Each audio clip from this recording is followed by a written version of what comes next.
Students ఎలా ఉన్నారు? Holidays ఎలా ఎంజాయ్ చేశారు? కరోనా వచ్చింది కదా, కరోనా వల్ల ఎవరూ ఎటు పోవాలి కాలేదు, ఇంట్లోనే ఉన్నాము అందరం. ఓకేనా? దీనికి సంబంధించినటువంటి కరోనా ఉండటం వల్ల మనకి ఆన్లైన్ క్లాసెస్ స్టార్ట్ చేశారు. 7th క్లాస్ పిల్లలు ఇప్పుడు 8th వచ్చారు. హ్యాపీ అవునా? సెలవులు మంచిగా ఇంకా ఎక్కువ వచ్చాయి అని చెప్పి హ్యాపీగా ఉండదు. దానికి సంబంధించినటువంటి మీకు స్కూల్ యాజమాన్యం వాళ్ళు మీకు ఆన్లైన్ క్లాసులు నడుపుతున్నారు కదా, ఈ ఆన్లైన్ క్లాసులు చూసుకుంటూ మంచిగా చెప్పినంత వరకు నేర్చుకోండి. ఇప్పుడు చెప్పినటువంటి మళ్ళీ మీకు స్కూల్ ఓపెన్ అయిన తర్వాత మళ్ళీ చెప్తారు, కానీ ఇంత ఇదిగా చెప్పరు. మళ్ళీ ఏదో లైట్గా అటెండ్ చేసుకుంటూ చెప్పుకుంటూ వెళ్ళిపోతారు. ఇప్పుడు మీకు చెప్పేది మీ క్లాస్ రూమ్లో ఎలా అయితే ఎక్స్ప్లెయిన్ చేస్తారో అలా ఎక్స్ప్లెయిన్ చేస్తూ ఉంటారు. లాస్ట్ ఇయర్ ఉన్న పిల్లలు ఉన్నారా? అందరూ కొత్త వాళ్ళు ఎవరైనా జాయిన్ అయ్యారా? కొత్త వాళ్ళు జాయిన్ అయితే విన్నానా? నా పేరు సత్యావతి. నేను 15 సంవత్సరాల నుంచి హిందీ టీచర్గా పనిచేస్తూ ఉన్నాను. చూడండి 8th క్లాస్, ఇప్పుడు మీరు 7th పిల్లలంతా 8th క్లాస్లోకి వచ్చారని మస్తు ఖుషిగా ఉంటారు, మంచి హ్యాపీ. ఓకేనా? చూడండి అమ్మా, ఫస్ట్ మనకి 7th క్లాస్ నుంచి 8th క్లాస్కి వచ్చాం కదా అని చెప్పి హిందీ కదా అని చెప్పి మనం వచ్చినటువంటి లెటర్స్ అవన్నీ మర్చిపోయామనుకో మళ్ళీ ఏమీ ఉండదు. మరి నేను ఎక్కువగా ఏ పదం యూజ్ చేస్తూ ఉంటాను, అదేమ్మా మీరు ఎంత చదివినా సరే దాన్ని పేపర్ మీద పెట్టినప్పుడే ఫలితం ఉంటుంది, డేటా అంతా ఏమవుతుందని చెబుతా, బూడిదలో పోసిన పన్నీరు అని చెప్తాను. అంతేనా? బూడిదలో పన్నీర్ అంటే మంచి స్మెల్ వస్తూ ఉంటుంది. దాన్ని తీసుకెళ్ళి బూడిదలో పోసామనుకో దాని సువాసన ఏమన్నా తెలుస్తుందా? ఏమీ తెలియదు. అందుకని మనం ఎంత చెప్పినప్పటికీ దాన్ని పిల్లలు మీరు వింటమే కాదు, ఏమంటే మీ దగ్గర ఏముండాలి? మీ చేతుల్లో ఒక పుస్తకం ఉండాలి, ఒక పెన్ను ఉండాలి. ఆ పుస్తకం పెన్ను దగ్గర పెట్టుకోండి, ఏమంటే చెప్పినటువంటి పదాలన్నీ నోట్ చేసుకోండి. ఆ లెసన్ నోట్ చేసుకుంటూ చూసుకుంటూ ఆ లెసన్ టెక్స్ట్ బుక్స్ ఉంటే కనుక టెక్స్ట్ బుక్ దగ్గర పెట్టుకోండి. టెక్స్ట్ బుక్ దగ్గర పెట్టుకొని మీరు క్లాస్లో ఏ విధంగా అయితే 7th క్లాస్లో మీకు చెప్పాను టెక్స్ట్ బుక్ దగ్గర పెట్టుకోవాలి. చెప్పినటువంటి వర్డ్కి ప్రతి ఒక్కదానికి మీనింగ్ రాసుకుంటూ ఉండాలి. మీనింగ్ రాసుకుంటూ దానికి ఆపోజిట్ ఇలాంటివన్నీ వచ్చినప్పుడు మీ టెక్స్ట్ బుక్ చూసుకుంటే 7th క్లాస్ టెక్స్ట్ బుక్ ఒకసారి చూసుకుంటే మీకు అర్థమవుతుంది. మళ్ళీ కొంచెం వెనక్కి రావాలి. ఇప్పుడు 2 నెలలు మంచిగా రెస్ట్లో ఉన్నాం కదా అని చెప్పి అనుకోవద్దు. ఒకసారి గుర్తు తెచ్చుకోండి. మనం లెసన్ చెప్పుకునేటప్పుడు దానికి సంబంధించినటువంటి అండర్లైన్ చేసి ఆ పైనే మనం మీనింగ్స్ రాసుకుంటూ ఆపోజిట్ వర్డ్స్ రాసుకుంటూ సమానార్థం రాసుకుంటూ ఇలా రాసుకుంటూ వచ్చాం. సేమ్ అదే విధంగా 8th క్లాస్లో కూడా చేయాలి. ఓకేనా? టెక్స్ట్ బుక్ ఉన్న వాళ్ళు టెక్స్ట్ బుక్ దగ్గర పెట్టుకోండి, ఒక నోట్స్ దగ్గర పెట్టుకోండి. చెప్పినటువంటిది చక్కగా నోట్ చేసుకుంటూ ఉండండి. ఓకేనా? ఫస్ట్ మనం ఒకసారి లైట్గా గుర్తు చేసుకుందాం. ఫస్ట్ వర్ణమాలలో ఎన్ని రకాలు ఉంటాయి? 3 రకాలు. స్వర్, వ్యంజన్, సంయుక్తాక్షరం. స్వర్ అంటే ఆటుహ, వ్యంజన్ అంటేనేమో కాటుహ, సంయుక్తాక్షరం అంటే క్షాత్రాజ్ఞ. నెక్స్ట్ ఏంటి? బారక్కడి అనగానే ఏమంటారు మీరు? టీచర్ అన్ని లెటర్స్కి రాయలేము, అందులో నుంచి మన ఇష్టం వచ్చిన 5 లెటర్లు ఒకటో రాస్తాము అని చెప్తారు. అంతేనా? గుర్తున్నదా? బారక్కడి గుర్తుందా? బారక్కడి, వర్ణమాల ఇవన్నీ గుర్తుంటేనే మనం హిందీ చదవగలుగుతాం, లేకపోతే ఏది చదవలేము. నెక్స్ట్ బారక్కడి తర్వాత ఏంటది? వ్యంజన్కి మాత్రాయే. వ్యంజన్కి మాత్రాయకి వచ్చేటప్పటికి మనకి వ్యంజన్కి మాత్రాయే అంటే ఏంటి? తెలుగులో ఏమంటారు దాన్ని? ఒత్తులు. ఆ ఒత్తులు అన్నీ కూడా మనకు వచ్చినట్లయితే కొన్ని పదాలను చదవటము ఈజీ అవుతుంది మనకి. ఓకేనా? ఒత్తులు తర్వాత ఇంకేంటి? నెంబర్స్ కూడా నేర్చుకున్నాం. అవన్నీ ఒకసారి గుర్తు చేసుకోండి. ఓకేనా? ఇప్పుడు లెసన్లోకి వెళ్ళిపోవాలి. ఫస్ట్ లెసన్ ఏంటది మనకి? ఇందులో 8th క్లాస్కి వచ్చేటప్పటికి ఫస్ట్ లెసన్ ఏంటది? మన్ కర్తా హై. 7th క్లాస్లో మనకి ఏ విధంగా అయితే ఉందో సేమ్ 8th క్లాస్లో కూడా అదే విధంగా ఉంటుంది. ఫస్ట్ లెసన్ ఏంటది? మన్ కర్తా హై కాదు, రమణ. హమ్ హోంగే కామయాబ్. హమ్ హోంగే కామయాబ్.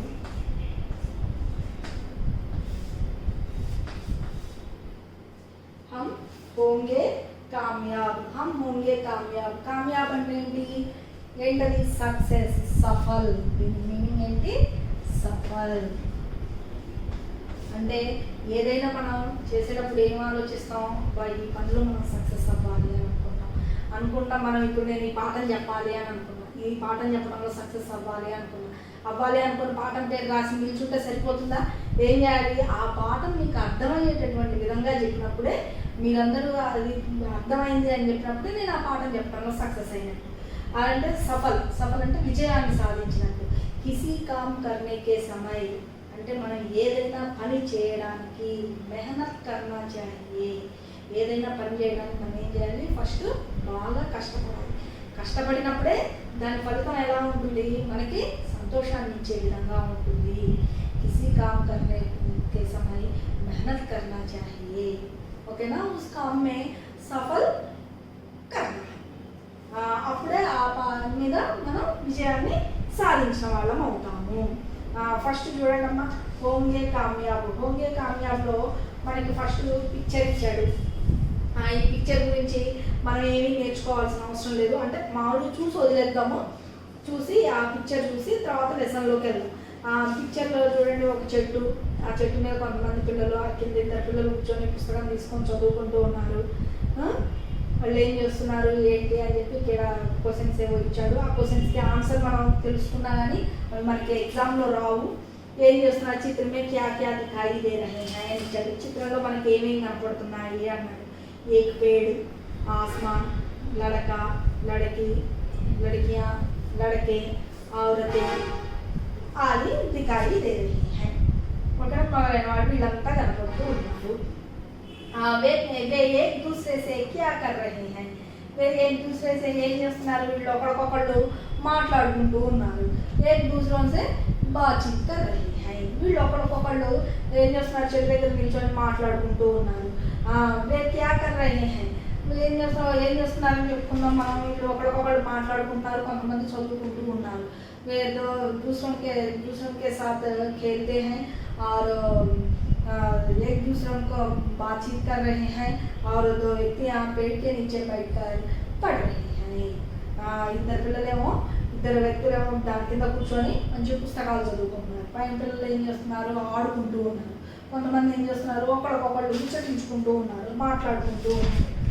ఇప్పుడు చూడండి, హమ్ హోంగే కామ్యాబ్ అనేటటువంటిది ఈ పాఠాన్ని రాసినటువంటిది మనకి 7th క్లాస్లో ఫస్ట్ లెసన్ ఉంది కదా, మన్ కర్తా హై అనేది ఏంటది, కవితా పాఠం.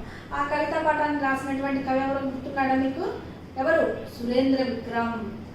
ఇప్పుడు మనకి 8th క్లాస్లోకి వచ్చేటప్పటికి హమ్ హోంగే కామ్యాబ్ అని అంటే మనం ఎప్పుడైనా సరే ఏదైనా సరే విజయాన్ని తప్పకుండా సాధిస్తాము అనేటటువంటి నిర్ణయం మనకి మనసులో గట్టిగా ఉంటుంది. దేనికోసమైనా సరే మనం కష్టపడినప్పుడు ఆ పని మీద మనం విజయాన్ని సాధిస్తాము. ఈ గేయాన్ని రాసినటువంటి కవి ఒకళ్ళు ఉన్నారు. చూడండి, దీనికి 2 కవులు ఉన్నారు అమ్మ. ఒకళ్ళేమో మూల కవి, ఇంకొకళ్ళేమో అనువాద కవి. మూల కవి అంటేనేమో ఫస్ట్ ఈ హోంగే కామ్యాబ్ అనేటటువంటి ఈ గేయాన్ని రాసినటువంటి కవి. అది ఎనీ లాంగ్వేజ్, ఏ లాంగ్వేజ్లోనైనా సరే అసలు ఈ గేయం అనేది బయటికి రావడానికి ఉన్నటువంటి కవిని ఏమంటారు, మూల కవి అంటారు. ఈయన పేరేంటి, చార్లెస్ అల్బర్ట్ టిండ్లీ. ఏం పేరు, మూల కవి కా నామ్ క్యా హై, చార్లెస్ అల్బర్ట్ టిండ్లీ. మూల కవి అంటే అర్థం ఏంటి, అర్థం ఏమని చెప్పా, హమ్ హోంగే కామ్యాబ్ అనేటటువంటి గేయాన్ని కిసి భాష ఏ భాషలోనైనా సరే రాసినటువంటి కవిని మూల కవి అంటారు. అంటే ఫస్ట్ అది బయటికి రావడానికి కృషి చేసినటువంటి కవి మూల కవి. ఆ కవి పేరేంటి, చార్లెస్ అల్బర్ట్ టిండ్లీ. జీవన్ కాలం అంటే ఆయన పుట్టింది మరణించింది 2 ఇచ్చాడు. 1851, 1933. 1851 ఏమో జన్మ, 1933 ఏమో మరణం. రచన న్యూ సైన్స్ ఆఫ్ ప్యారడైజ్. ఆయన యొక్క ప్రసిద్ధి చెందినటువంటి రచన ఏంటది, న్యూ సాంగ్స్ ఆఫ్ ప్యారడైజ్. मूल कवि का नाम चार्लेस, हम होंगे कामयाब कविता के मूल कवि का नाम चार्लेस अल्बर्ट टिंडली. उनका जन्म 1851, मृत्यु 1933. उनके प्रसिद्ध रचना new songs of paradise. Okay, ఒకసారి మూల కవి రాసుకున్నామా, నోట్బుక్ ఉంది కదా, కవి పరిచయాలు తప్పకుండా రావాలి. मूल कवि नाम चार्लेस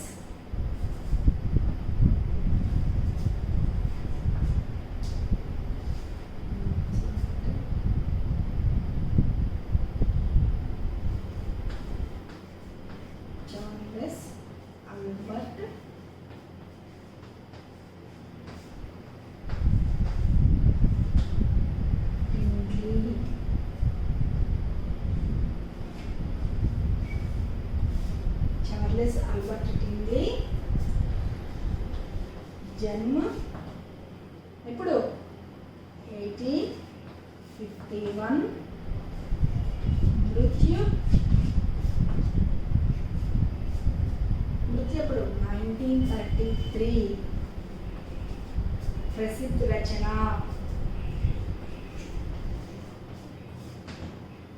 ఏంటది ఈయన రచన ఏంటి న్యూ సాంగ్స్ ఆఫ్ ప్యారడైజ్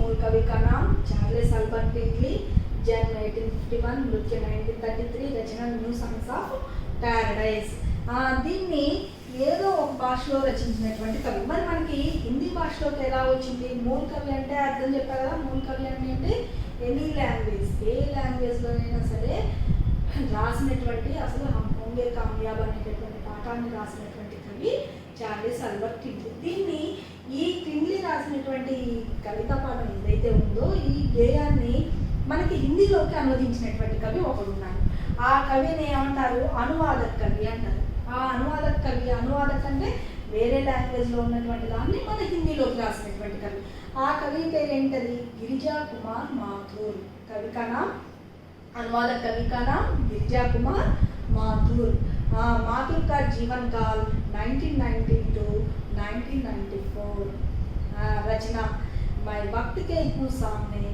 पुरस्कार साहित्य अकादमी पुरस्कार अकादमी साहित्य अकादमी पुरस्कार साहित्य अकादमी అని చెప్పి మనం తెలుగులో చదువుతాం అకాడమీ అంటాం కానీ మన హిందీలోకి వచ్చేటప్పటికి దా ఉన్న చోట దా అనేటటువంటి ప్రొనౌన్సియేషన్ రావాలి ఓకేనా साहित्य अकादमी पुरस्कार ఇప్పుడు చెప్పండి हम होंगे कामयाब अनुवादक कवि का नाम गिरिजा कुमार माथुर का जन्म 1919 मृत्यु 1994 रचना मैं वक्त के हूँ सामने पुरस्कार साहित्य अकादमी पुरस्कार ओके अनुवादक कवि చూడండి ఇప్పుడు ఒకసారి अनुवादक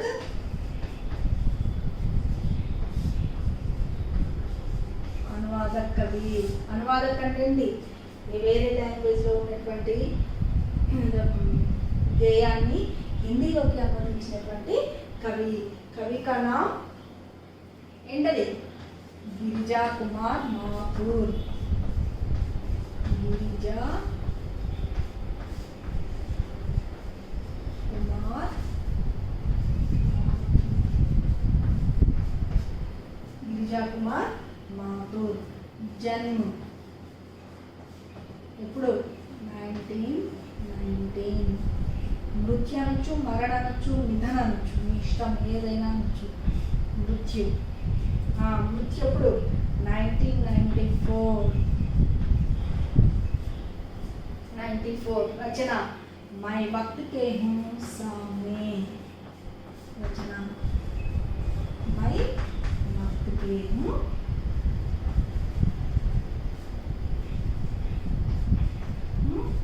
सामने मैं वक्त के हूँ सामने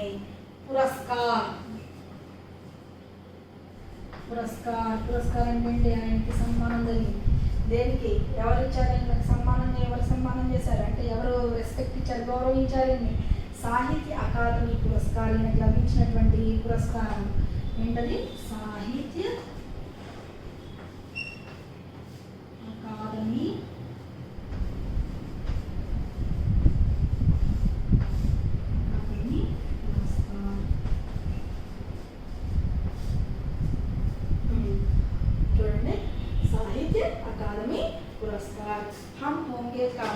हम होंगे कामयाब गीत के मूल कवि का नाम चार्ल्स अल्बर्ट टिंगली जन्म 1851 मृत्यु 1933 रचना न्यू साग्स ऑफ पैराडाइज ఈయనెవరు చార్లెస్ అల్బర్ట్ టింగ్లీ మూల కవి ఈ మూల కవి ఏదో లాంగ్వేజ్లో రాశాడు హమ్ హోంగే కామయాబ్ అనేటటువంటి దాన్ని దీన్ని హిందీలోకి అనువదించినటువంటి కవి ఎవరు గిరిజా కుమార్ మాథూర్ गिरिजा कुमार माथुर का जन्म 1919, मृत्यु 1994, रचना मैं भक्ति के हूँ सामने, पुरस्कार साहित्य अकादमी पुरस्कार।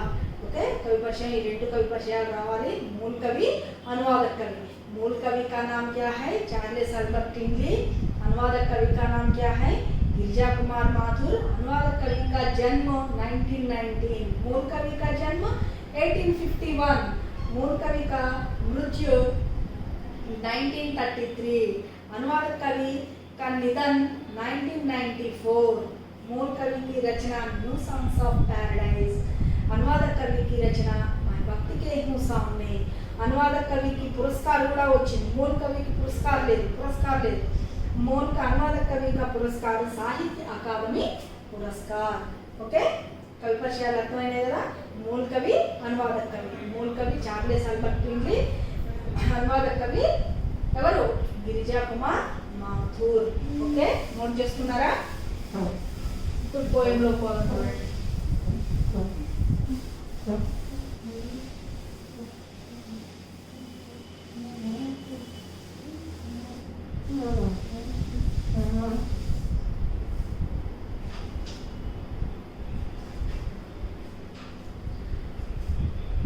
होंगे कामयाब हम होंगे कामयाब एक दिन, हो मन में है विश्वास, पूरा है विश्वास, हम होंगे कामयाब एक दिन। होंगे कामयाब हम होंगे कामयाब एक दिन, हो मन में है विश्वास, पूरा है विश्वास, हम होंगे कामयाब एक दिन। పోయిన ఇది నేర్చుకోవడం ఎంత ఈజీయో ఈ గీతం నేర్చుకోవడం। होंगे कामयाब అనే ఒకసారి వస్తే చాలు, మనం 3 సార్లు అదే కలిసి వస్తుంది। होंगे कामयाब हम होंगे कामयाब। సెకండ్ లైన్లోనేమో होंगे कामयाब కి हम ఒకటి యాడ్ చేసుకుంటే చాలు, దాని పక్కన एक दिन అని ఒకటి పెట్టుకోవాలి। తర్వాత हो मन में है विश्वास, पूरा है विश्वास, हम होंगे कामयाब एक दिन। పోయి ఒకసారి రాసి మీకు ఎక్స్ప్లెయిన్ చేస్తా చూడండి। होंगे कामयाब होंगे कामयाब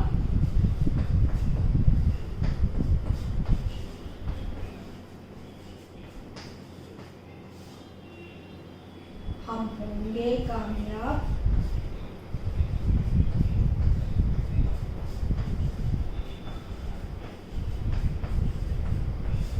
हम होंगे कामयाब एक दिन।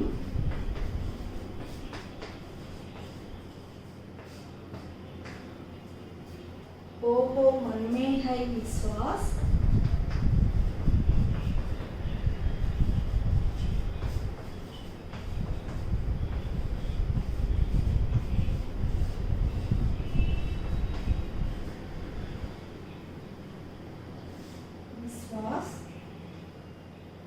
पूरा है विश्वास,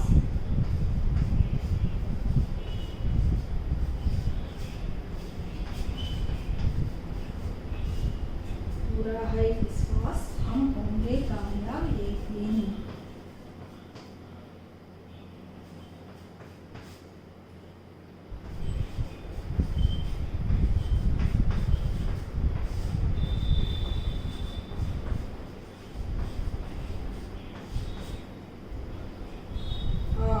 చూడండి ఒకసారి।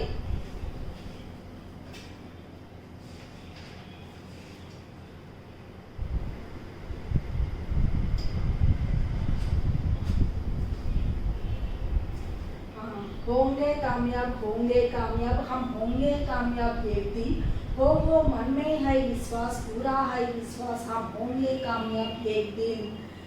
होंगे कामयाब, कामयाब అంటే ఏం చెప్పుకున్నాం మనం? సఫల్, సాధిస్తాం, ఎప్పుడో ఒకప్పుడు విజయాన్ని సాధిస్తాం ఎప్పుడో ఒకరోజు। ఎప్పుడు మన్మే హై విశ్వాస్, మనం ఏదైనా పని చేసేటప్పుడు దాని మీద ఏం చేయాలి మనం? ఫస్ట్ విశ్వాసం అంటే నమ్మకం। किसी काम करने के समय उस काम में विश्वास करके उस काम में सफल बन। ఏ దేని మీద అయితే మనం పని చేసేటప్పుడు దేని మీద అయితే నమ్మకాన్ని ఉంచుతామో ఆ నమ్మకం ఉండటం వల్లనే మనం ఏదో ఒక రోజు చేయంగా ఆ పని మీద నమ్మకాన్ని ఉంచుకొని ఆ పని చేసేటప్పుడు ఏదో ఒక రోజు మనం పూర్తి నమ్మకంతో దాని మీద విజయాన్ని సాధిస్తాము. ఓకేనా? అర్థమైందా? होंगे कामयाब हम होंगे कामयाब एक दिन, हो मन में है विश्वास, पूरा है विश्वास, हम होंगे कामयाब एक दिन. होंगे कामयाब అంటే చేస్తున్నాము, మేము ఏదో పని చేస్తున్నాము, దాని మీద విజయాన్ని సాధిస్తాము. ఎప్పుడు? ఏదో ఒక రోజు నువ్వు ఎలా సాధిస్తావు? ఆ పని మీద విశ్వాస రఖనే సే ఆ పని మీద నమ్మకాన్ని పెంచినప్పుడు, ఆ పని చేసేటప్పుడు నేను ఈ పనిలో ఎట్లయినా సరే విజయాన్ని సాధించాలి. ఇప్పుడు ఎగ్జాంపుల్ ఈ పోయం ఉంది, ఈ పోయం నేను ఇన్నిసార్లు చదివా, ఇన్నిసార్లు చెప్పా, మీరు విన్నారు, వదిలేసారనుకో ఏమవుతుంది? ఆ పోయం రాదు. అందుకని మీరేమనుకోవాలి? మిమ్మల్ని చదవమని చెప్పి నేను హోంవర్క్ ఇస్తాను కదా, హోంవర్క్ ఇచ్చినప్పుడు మీరేమనుకోవాలి? మనసులో ఈ పోయం నాకు రావాలి అని మీరు గట్టిగా అనుకోవాలి. అనుకోవడం అంటే ఏంటి? విశ్వాసం అన్నట్టు. దాన్ని ఏమంటారు? మనం దాని మీద నమ్మకం, గట్టిగా దృఢమైనటువంటి సంకల్పం అనుకుంటే మీకు ఈ పోయం ఎందుకు రాదు? ఒకసారి చదివితే వస్తుంది, 2 సార్లు చదివితే వస్తుంది, 3 సార్లు చదివితే వస్తుంది. కానీ మనం ఆ చేయాలి, రావాలి అని అనుకున్నటువంటి మనం గట్టిగా అనుకున్నట్లయితే కొంతమందికి తొందరగా వస్తుంది, కొంతమందికి లేట్గా వస్తుంది. దాంట్లో నష్టం ఏం లేదు కదా. కానీ మనం ఏ పని చేసేటప్పుడైనా ఎలా చేయాలన్నాడు? ఉస్కాం పర్ విశ్వాస్ రక్క, అంటే ఆ పని మీద విశ్వాసాన్ని ఉంచి काम करने से उस काम में सफल बनते. ఓకేనా? ఏ పనైనా సరే మనం విశ్వాసాన్ని నుంచి చేసినట్లయితే ఏదో ఒక రోజు ఎప్పుడో ఒకప్పుడు విజయాన్ని సాధిస్తాము. ఓకే? होंगे कामयाब हम होंगे कामयाब एक दिन, हो मन में है विश्वास, पूरा है विश्वास, हम होंगे कामयाब एक दिन. ఇప్పుడు మీనింగ్స్ రాసుకోండి. కామ్యాబ్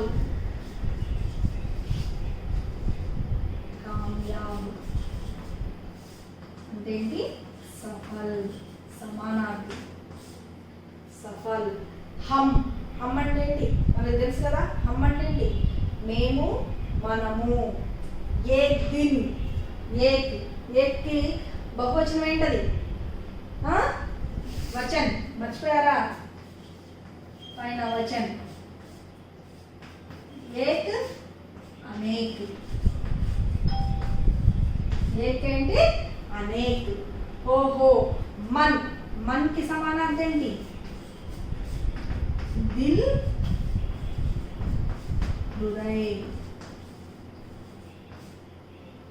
విశ్వాస్ అంటే మీనింగ్స్ అను సేమ్ వర్డ్స్, సమానార్థం ఇటు పక్క రాస్తున్నానమ్మా. ఇవి మీనింగ్స్ అండ్ సమానార్థం. మీనింగ్స్ సమానార్థం. ఇంకోటి ఏం చెప్పాను ఇందులో? మన విశ్వాస్ అంటే ఏంటి? నమ్మకం.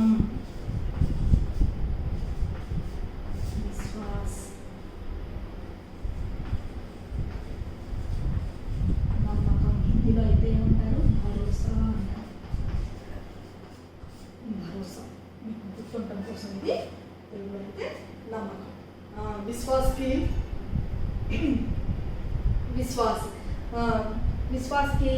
ఆపోజిట్ ఏంటది? ఆపోజిట్ వర్డ్ అంటే ఏమంటాం మన హిందీలో? విలోమ్ శబ్ద్ ఏంటి? విశ్వాస్, అవిశ్వాస్.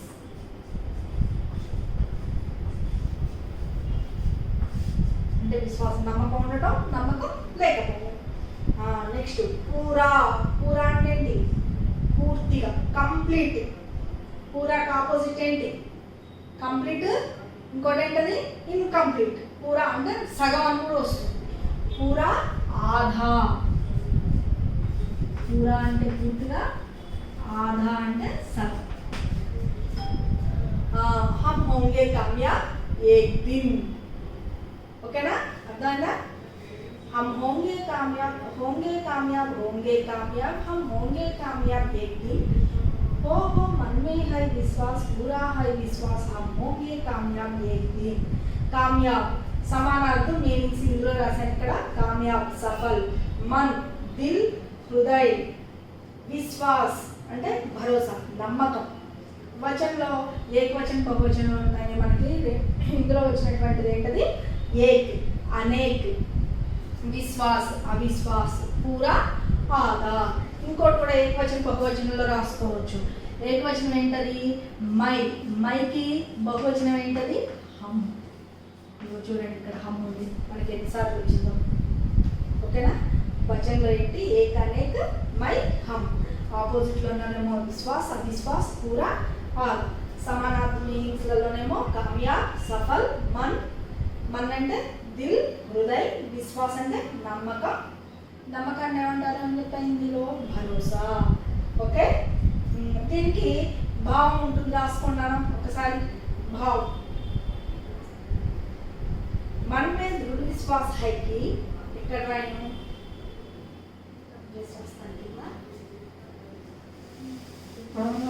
రాసుకున్నారా? భావ్ యహ్ హై కి ఏ పోయం భావం ఆ పోయం నేర్చుకున్నారనుకోండి, మీకు సారాంశానికి వచ్చేటప్పుడు చాలా ఈజీగా ఉంటుంది. मन में दृढ़ विश्वास है कि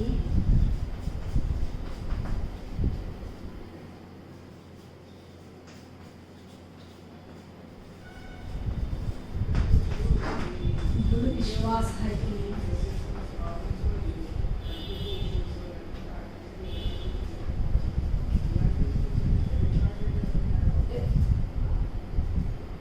मन में दृढ़ विश्वास है कि అంటే మనకి మనస్సులో దృఢంగా ఏదైనా సంకల్పం ఉన్నట్లయితే हम एक दिन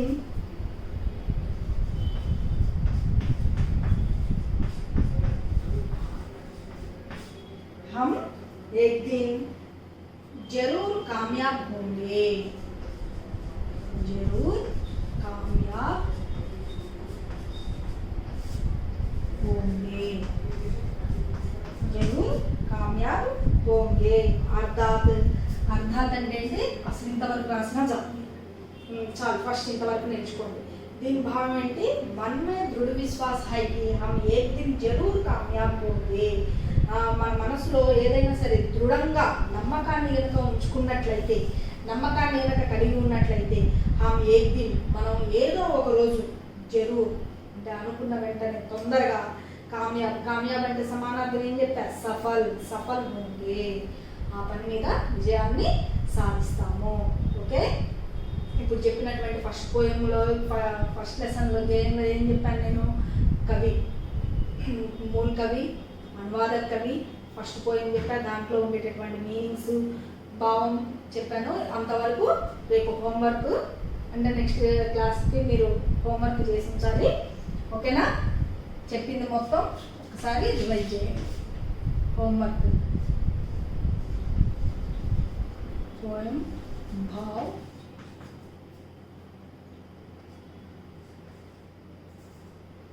अर्ध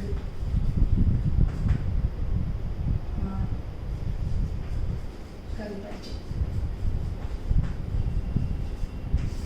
ఓకే ఈ హోంవర్క్ చేసి ఉంచుతారు మీరు ఓకేనా చేయాలి కంపల్సరీగా చేయాలి చెప్పింది ఒకసారి చూసుకొని చదువుకోండి okay bye thank you next క్లాస్లో కలుద్దాం